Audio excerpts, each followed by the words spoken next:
There is another new number one in the Big 12 football power rankings. My goodness, what a season. Welcome in. I'm Pete Mundo. We are Heartland College Sports. We cover the Big 12, and we so appreciate you being here as a part of the show. I will give you my number one team in the Big 12 power rankings in just moments. But before I do that, let me ask you and make sure you are subscribed. We have had hundreds of you rolling in over the last couple of days who are subscribing. You're receiving the message. Thank you for doing that. But there are still thousands of you left who still need to subscribe. Podcast, YouTube, thank you so much. Let's get to it. I don't like wasting your time. Number one in the Big 12 power rankings this week is the BYU Cougars. Congratulations, BYU.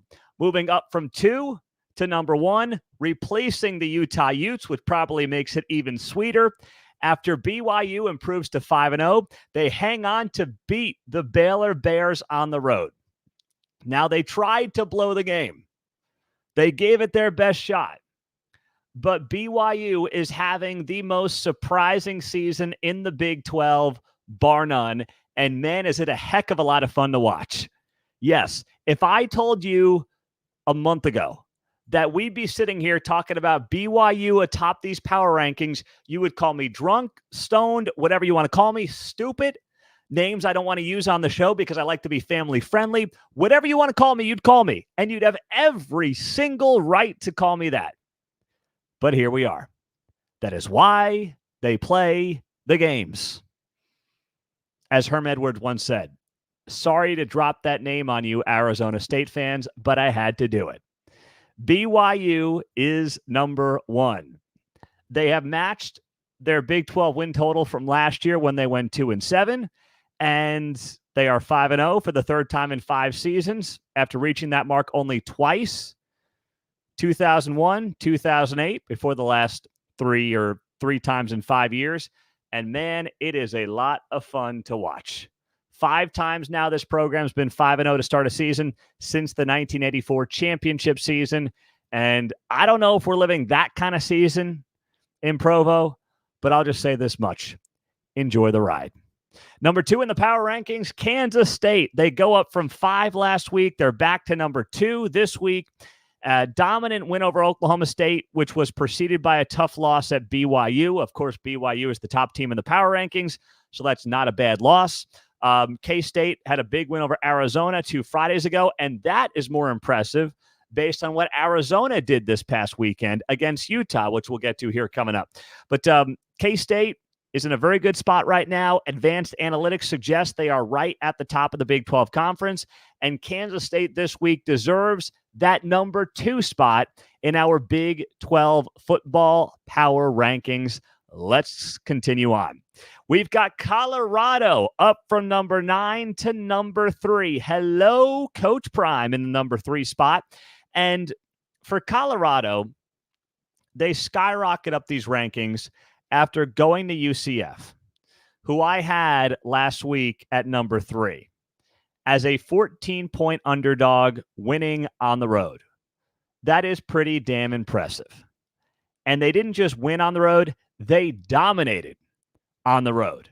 And if you haven't watched our Big 12 Week 5 reaction show, we do a reaction show every Sunday afternoon. So if you missed that, that's why you got to be on the show, subscribing on the podcast or on YouTube or wherever, and listen back to my analysis as I talk about every single game across the Big 12. But when you look back on that game, Colorado having a better yards per carry than UCF is something nobody would have ever predicted. But here we are. They ran the ball well. Shadur Sanders was outstanding. Travis Hunter, to me, should be the Heisman favorite. And I am bumping Colorado up 6 spots from 9 to number 3 in the power rankings this week. That is as impressive a win as it gets on the road in a very tough spot for the Colorado Buffaloes. At number 4, I've got the Iowa State Cyclones staying right where they were last week in that 4 spot. They might be one of the top 3 teams in the league, but that's not how the power rankings are done. The power rankings are done based on what you've actually done, who you've played, who you've beaten, and what the teams you've played and beaten or have lost to have done since they played you. that's how we try to make this work. Iowa State looked okay against Houston, but it was an ugly first half. You can't just look at the final score. It was 3-0 until what? Late in the third quarter. The defense was stout. The offense, not so much. They finally got clicking as that second half progressed, but this is only the first game of the season for Iowa State, in the Big 12 at least. There's a lot more to come. They've got Baylor this weekend. It's going to take some time for us to figure out what the ceiling is for this Iowa State team, because the schedule is on the softer side when you look at the Cyclones moving forward. At number 5 in the power rankings, I've got the Texas Tech Red Raiders. Tech is off to a surprising 2-0 start in Big 12 play. Now, it hasn't always been pretty, but who cares? It doesn't matter. Taj Brooks, I'd take him as my top running back in the Big 12 right now if I had to win one game.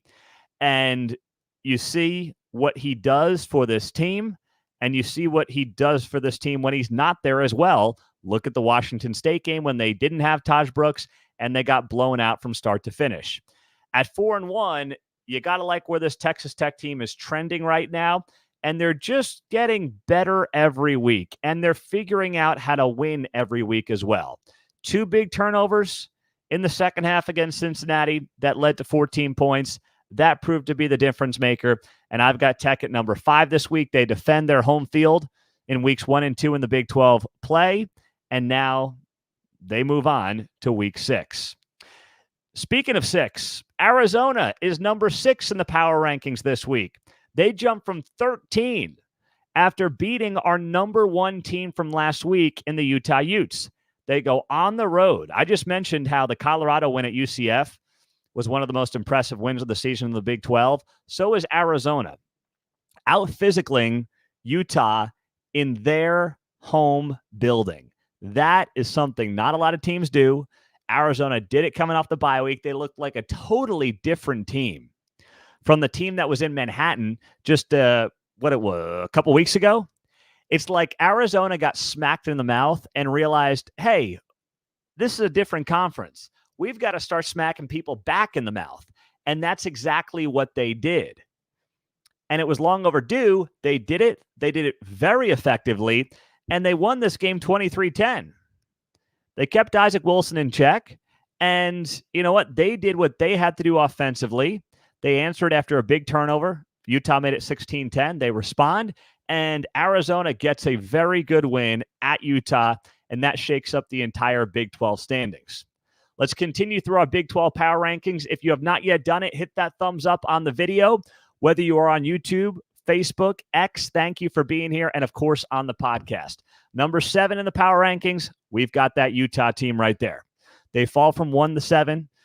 And here's the deal. Isaac Wilson's nice. He might be the quarterback of the future. But this team needs Cam Rising back if it wants to meet its goals in the Big 12 in 2024. It's just how it's got to be. It's a fact. Isaac Wilson was a nice story. The win at Oklahoma State looks less impressive, of course, after how the Cowboys played this past week. But you're not going to win the Big 12 with Isaac Wilson.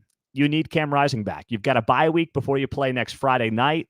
Got to get that hand healthy, because if not, it's going to be a second straight year where Cam Rising's supposed to be your guy. He's injured. It's week to week. And before you know it, the season's not going as you previously had planned. So that is where I've got Utah this week in that number 7 spot. In the number 9 spot, Oklahoma State falling from 6 to 9. Another brutal performance, this time in Manhattan. And frankly, it's fair to question both sides of the ball. But the defense is doing a really bad job as well. I saw a stat this week that Oklahoma State defensively is dead last in the Big 12 in yards allowed per play. Offense not doing much better.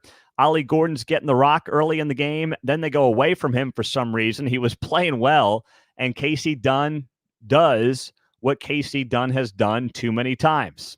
I'm trying to get all those Dunns correct, and I think I just did. He is calling a bad game. And Mike Gundy is allowing him to call a bad game. This is starting to remind me of when Mike Gundy hung on to Glenn Spencer too long as the defensive coordinator. Remember that? That's how it feels with Casey Dunn. He is loyal, but loyal to a fault. And there is no reason for Casey Dunn to be leading this offense anymore for the Cowboys. How many examples, how many years do you have to see the same thing over and over again before you say enough's enough? And that's what it feels like we are going through right now with Oklahoma State and what's gone on with this program here the last couple of weeks. It's inexcusable. I wouldn't go to Zane Flores yet unless you think he gives you the best chance to win coming up against West Virginia. I would not turn off of Alan Bowman unless you think he can win you the game, because the Cowboys are still in this Big 12 title race for the most part. I mean, they're way behind the 8 ball, but they're still in it because guess what? The race is wide open. At number 10, Arizona State, they were off a bye week. They fall 2 slots from 8 to 10, more so because of what happened in front of them, not necessarily because of anything that happened for the Sun Devils this past week since they were off. They get a reeling Kansas team on Saturday. 11, West Virginia, also a bye week. They're down from number 10. They've got to now take on Oklahoma State. Of course, the Cowboys team that, as we noted, is desperate to figure things out, but both teams have to win this game to be considered a contender back in the Big 12 Conference. So West Virginia's at number 11. At number 12, Cincinnati comes in at number 12. Bearcats aren't playing poorly, but they had some ill-timed mistakes in their game against Texas Tech in the second half.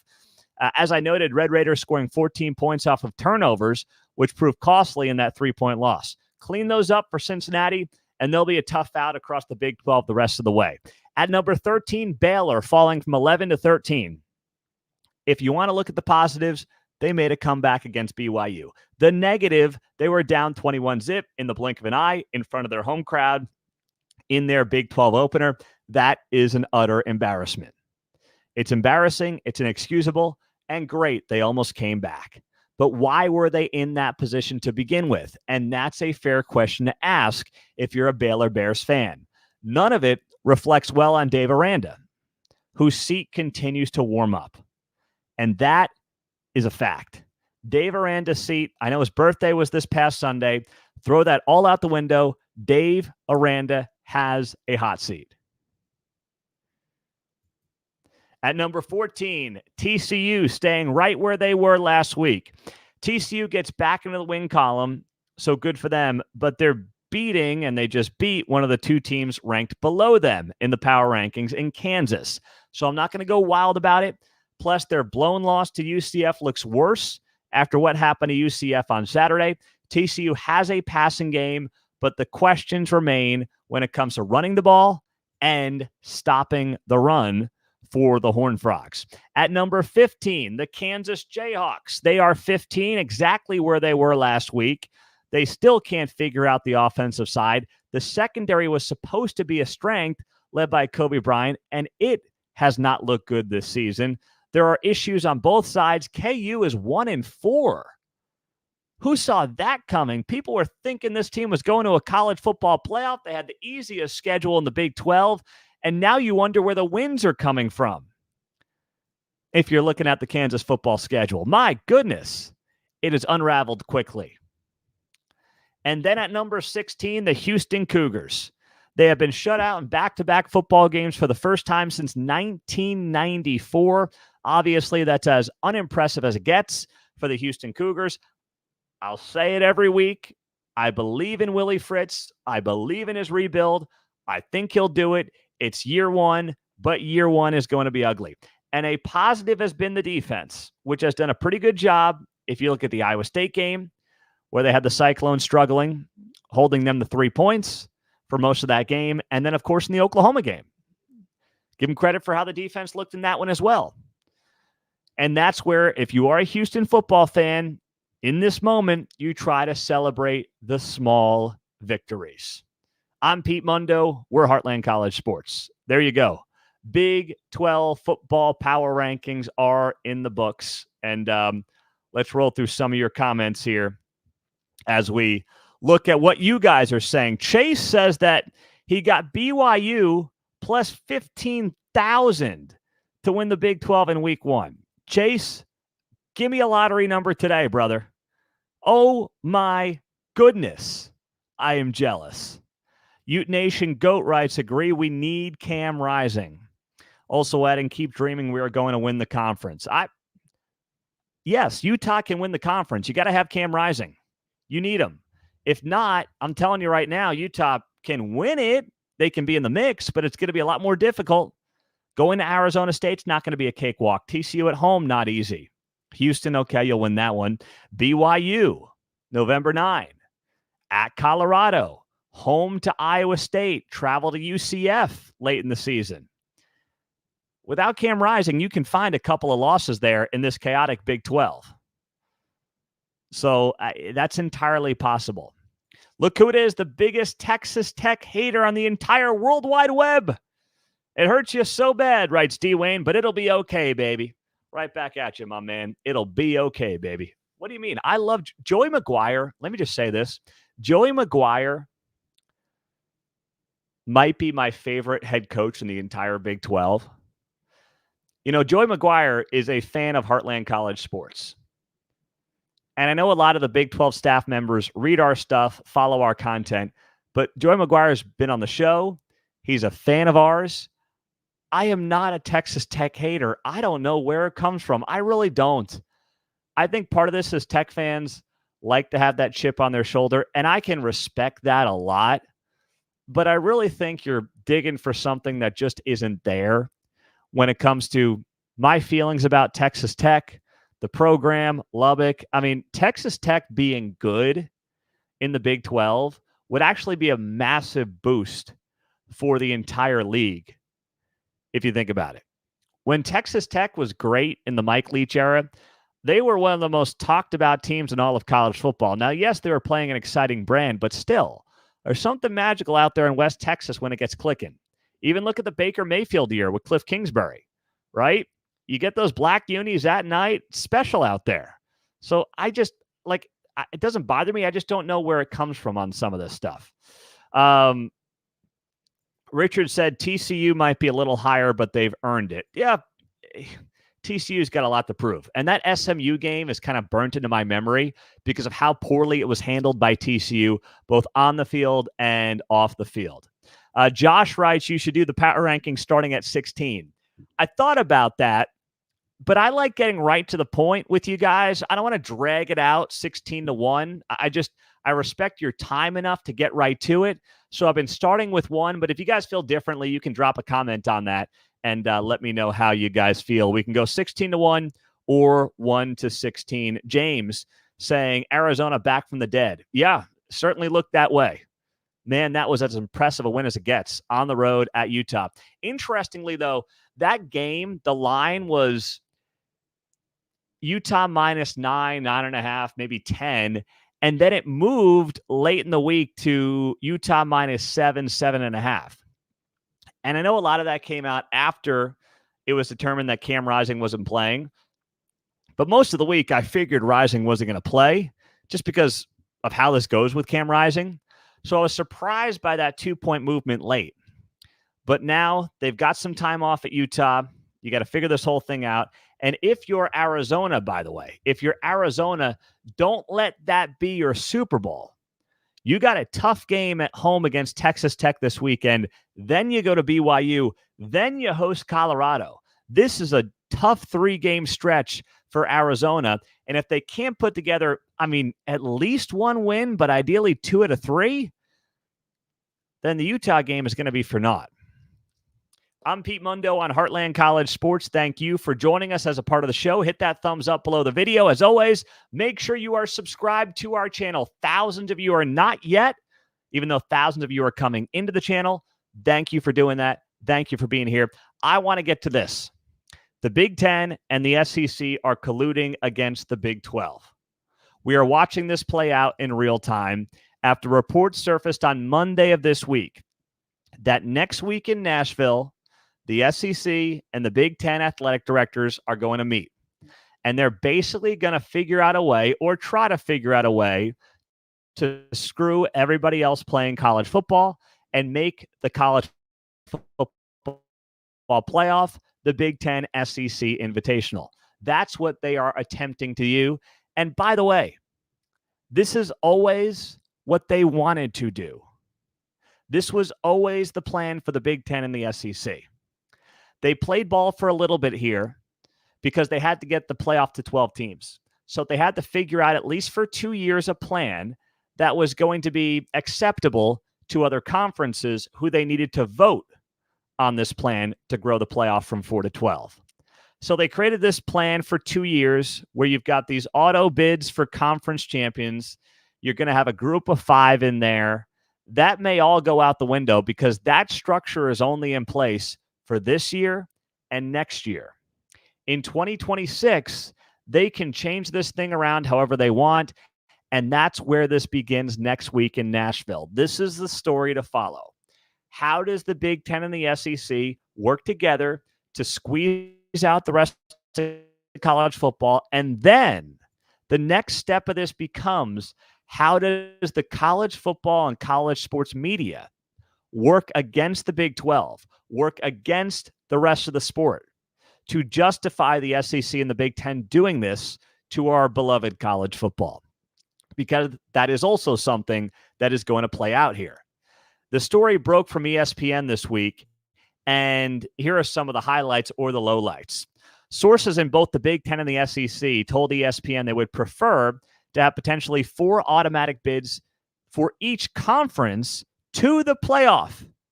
They want a guaranteed 4-bid conference in the Big Ten and the SEC. You have got to be bleeping kidding me. That is ridiculous. But it's also very much expected.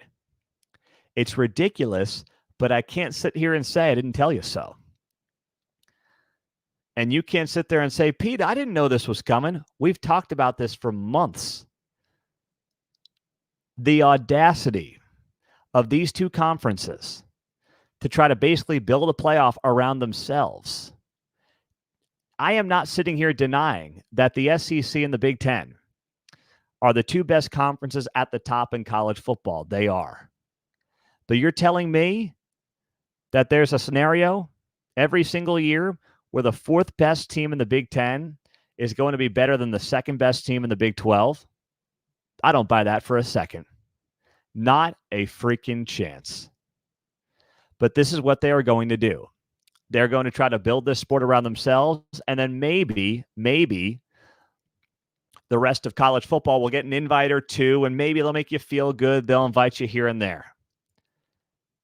But they are trying to make this thing all about them. According to ESPN as well, another SEC source wants to limit or remove the role of the 13-member committee due to the subjective nature of the committee in general. So look at their hypocrisy on display here. They say they want subjectivity out of the college football playoff, while at the same time saying we must get 4 teams in every single year because we are the SEC and we are the Big Ten. They are full of it. They don't care about subjectivity. They are making the case for subjectivity here. They are doing exactly what they're claiming they're not doing. They're just like politicians. And ESPN is going to go along with this because ESPN is in the business of propping up the SEC. That is their biggest college sports property right now. Yes, they carry Big 12 games, but when push comes to shove, the Big 12 will take a very far back seat to the SEC. That is undeniable. And that is what is going to happen here. The ESPN talking heads, the ESPN reporters are going to leak a lot of stuff out over the next week about things that come out of this meeting, and it will all be very favorable to ESPN, and there will not be voices at ESPN that will say what needs to be said on behalf of the rest of college football. We will at Heartland College Sports because we are independent and we don't care. And we're not here to scratch the backs of the TV partners. That's why I saw the Big 12 launch this show. I think it was on ESPN Plus. And great, they can run highlights. We can't run highlights on this show. We don't have, of course, the copyright to run those highlights. But I'll tell you right now, we're going to talk to you straight. We're going to have the conversation with you. We're going to tell you how it is, and we're going to have something to say and have an opinion. They won't. It will be cookie cutter, and I'm not knocking the league for doing it, but I've seen some of the stuff. It's putting me to sleep, for crying out loud. No one's saying anything interesting. And as much as we have great relationships with the Big 12, and sources within the Big 12, they're not looking to us because, we might rub some people the wrong way, right? So, and that's fine. We're not here to appease anyone. But I'm telling you right now, Brett Yormark's got to get involved here. Brett Yormark has got to address this and get ahead of this and do it as soon as possible, because if not, the Big Ten and the SEC will squeeze out the rest of college football. The Big 12, the ACC, Notre Dame, the Group of Five will be squeezed out. And they will make this little 12-team invitational, 8 teams from the Big Ten and the SEC. Everyone else is going to get 1 or 2 invites, and that'll be it. And then what happens? There's a snowball effect there, right? Because then these 2 conferences are most likely to win the college football playoff, and then they can say, look at how great our conference is. Well, yeah, between the 2 of you, you got 8 teams in every year. The odds are someone's going to win it from your 2 leagues. So it is completely ridiculous. But it also is very much expected. And it should not be a surprise. And now it's on the rest of college football to stand up, to call this out for what it is, and to make the case that college football is better when everybody is in the mix. And by the way, this year and next year, you know what has to happen too? The Big 12, the ACC, maybe a Group of 5 team, got to win some games.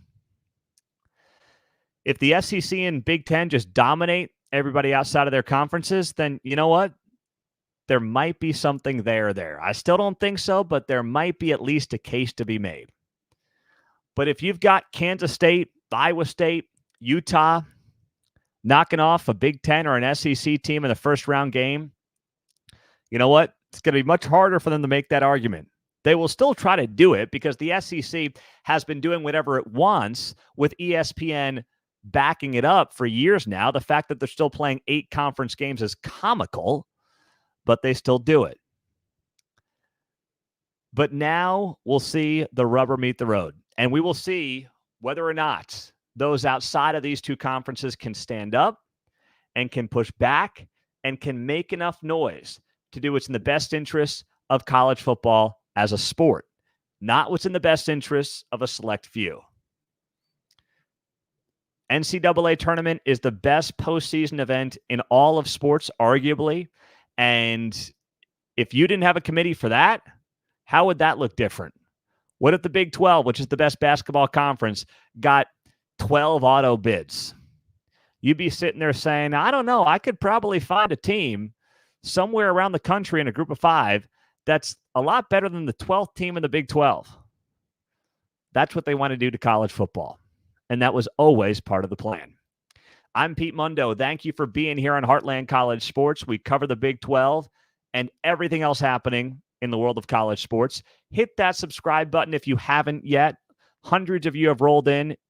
Thousands of you have subscribed over the last several weeks, but make sure you are subscribed if you haven't. Thank you for doing that. We appreciate you on the podcast. Leave that 5-star rating and review, and hit that thumbs up if you are on YouTube. This show is growing tremendously because of you. Thank you for doing that.